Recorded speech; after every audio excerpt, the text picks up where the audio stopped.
Hello everyone, welcome to Academic Atlas. I am Jaya Prakash. तो आज हम पढ़ने जा रहे हैं कक्षा 3 का पाठ हमसे सब कहते हैं। ये कविता है और इस कविता के जो कवि है वो है निरंकार देव सेवक जी। ये इन्होंने इस कविता को लिखा है।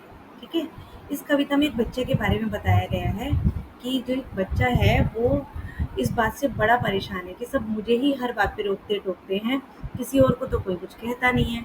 सूरज को कोई नहीं कुछ कहता कि वो धूप क्यों फैला रहा है, चांद से कोई कुछ नहीं कहता कि वो चांदनी क्यों फैला रहा है। तो सब मुझे ही, हम बच्चों पर ही अपना रौब क्यों झाड़ते हैं।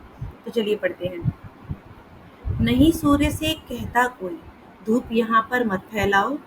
कोई नहीं चांद से कहता, उठा चांदनी को ले जाओ।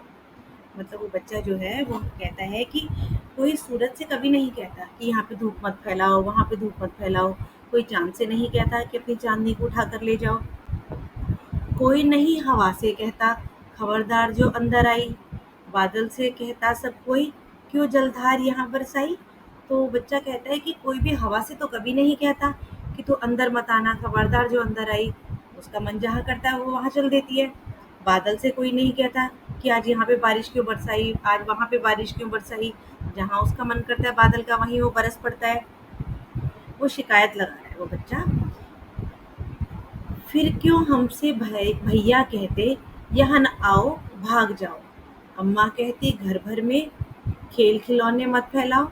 अब वो बच्चा कहता है कि जब किसी से कोई कह नहीं सकता, सूरज से कोई अपना रौब नहीं झाड़ सकता, चांद से कोई कुछ नहीं कह सकता, हवा से नहीं कह सकता, बादल से नहीं कह सकता, फिर हमसे ही सब क्यों कहते हैं कि यहाँ मत आओ वहाँ मत जाओ। हमारी जो अम्मा है यानी उनकी जो दादी है वो क्यों कहती है, वो क्यों डांटती है हमें कि पूरे घर में खिलौने मत फैलाओ।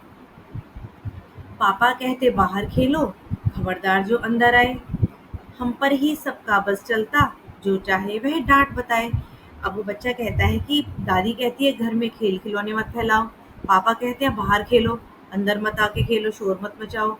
हम पर ही सबका बस चलता है, मतलब हम बच्चों पर ही सबका रौब चलता है, सबका बस चलता है। जो देखता है हमें को डांट लगा देता है। सूरज को तो कभी कोई नहीं डांट सकता, हवा से तो कहीं कोई बहस नहीं कर सकता, उसको नहीं डांट सकता। बादल को कोई रोक टोक नहीं सकता, चांद को कोई रोक टोक नहीं सकता। तो हम बच्चों पर ही सब बड़ों का रौब क्यों चलता है, सब हमें ही क्यों रोकते टोकते हैं, हम ही को क्यों कहते हैं कि यहाँ मत जाओ वहाँ मत जाओ, अंदर खेलो बाहर खेलो, खिलौने मत फैलाओ, शोर मत मचाओ। ये सब हमको ही क्यों डांटते रहते हैं। ऐसा ही छोटा बच्चा शिकायत कर रहा है, कंप्लेन कर रहा है। तो ये एक बहुत ही सुंदर छोटी सी कविता है कि हमसे सब कहते हैं, हमसे ही सब क्यों कहते हैं ये सब चीज़ें। अब हम पढ़ेंगे इस कविता के प्रश्न उत्तर। ठीक है। तो इसका पहला प्रश्न है कि अगर तुम्हें इस कविता का नाम बदलने को कहे तो तुम इसका क्या नाम दोगे। अगर इस कविता का नाम हम हमसे सब कहते हैं ना सोच करके कुछ और नाम रखें तो हम क्या रखें इस कविता का नाम। तो हम रख सकते हैं कि मुझे मेरी मर्जी से जीने दो, मुझे मेरी मर्जी से जीने दो। हम इस कविता का नाम ये भी रख सकते हैं।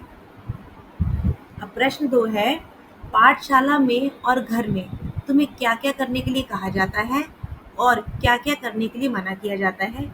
नीचे एक तालिका दी है, उसमें लिखिए क्या करने के लिए कहा जाता है वो सब हमें इस तालिका में देखना है, और क्या नहीं करने के लिए कहा जाता है वो हमें इस तालिका में करना है। तो पहली तालिका है करो, क्या क्या करो। रोज सुबह जल्दी उठो, प्रतिदिन नहाओ, अपना काम समय पर करो, बड़ों का कहना मानो। और क्या क्या हमें नहीं करने के लिए कहा जाता कि मत करो, ज़्यादा देर टीवी और फोन मत देखो, किसी से गलत व्यवहार मत करो, किसी से झगड़ा मत करो, गंदगी मत फैलाओ। तो ये सब हमें करने के लिए मना किया घर में भी और पाठशाला यानी स्कूल में भी। अब ये प्रश्न है, जरा सोचो। सूरज सूरज चांद की रोशनी को भगा देता, बादल सूरज की रोशनी को भगा देता, हवा बादल को भगा देती। बताओ कौन किससे ज्यादा ताकतवर है। अगर सूरज जो है वो चांद को भगा देता, उसकी रोशनी को भगा देता, और बादल जो है वो सूरज की रोशनी को भी भगा देता, और हवा जो है वो बादल को भगा देती, इन तीनों में से कौन ज्यादा ताकतवर है। अब देखिए इसका उत्तर क्या है। सभी में सूरज सबसे ताकतवर है, क्योंकि चांद तो सूरज के प्रकाश में चमकता है। यदि वह चांद के प्रकाश को भगा देता तो सूरज ही सदा निकलता रहता है। बादल सूरज को थोड़े समय के लिए ढकता है क्योंकि हवा उसे उड़ाकर ले जाती है। सूर्य की रोशनी फिर आ जाती है।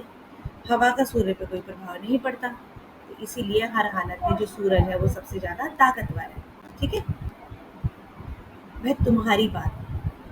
प्रश्न है, अम्मा पापा भैया दीदी सभी बड़ों का बच्चों पर बस चलता है, तुम्हारा किस किस पर बस चलता है? अम्मा का, पापा का, भैया का, दीदी का, सबका जो है, सभी बड़ों का छोटे बच्चों के ऊपर बस चलता है। उनके ऊपर वो कुछ भी डांट लगा सकते हैं, अपना रौब झाड़ सकते हैं। लेकिन तुम अपने बारे में बताओ कि तुम्हारा किस पर रौब चलता है? हमारा, इसका उत्तर है हमारा खिलौना आदि पर रौब चलता है। खिलौना, हम तोड़ फोड़ भी लेते हैं, खिलौनों पर ही हमारा रौब चलता है ना। और तुम किसी को कुछ नहीं कह सकते। अब प्रश्न है, तुम्हारा घर में, एक सेकेंड,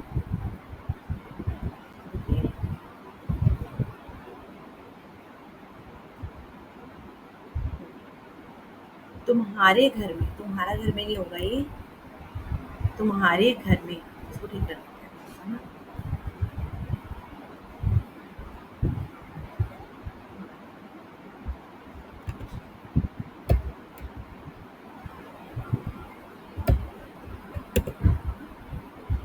तुम्हारे घर में तुम्हें कौन कौन टोकता रहता है? कौन कौन तुम्हें टोकता है बात बात पर? इसको भी ठीक करना है थोड़ा सा। खिलौना नहीं होगा, खिलौनों का। तुम्हारे घर में तुम्हें कौन कौन रोकता टोकता है? हमें दादा दादी, पापा मम्मी, बड़े भाई बहन सभी रोकते टोकते हैं क्योंकि वो हमसे बड़े हैं। हम जब भी कोई गलत काम करते हैं तो वही हमें रोकते हैं। किन किन बातों पर तुम्हें अक्सर टोका जाता है? अब इसका उत्तर है दीवार पर लिखने पर। गलत बात है ना दीवार पर लिखना। गंदगी फैलाने पर, खिलौनों को तोड़ने पर, घर भर में शोर मचाने पर, ये है भर। और फूल तोड़ने पर हमें रोका टोका जाता है। ठीक है। तो ये थे इस प्रश्न के, इस कविता के प्रश्न उत्तर जो आपकी कविता के आखिर में दिए हुए हैं, जो हमने अभी समझे हैं, पढ़े हैं। आशा करती हूँ आपको ये कविता पसंद आई होगी। अगर आपको ये समझ आई हो तो इसको सब्सक्राइब कीजिएगा, अपने दोस्तों के साथ शेयर कीजिएगा। तब तक के लिए बाय बाय।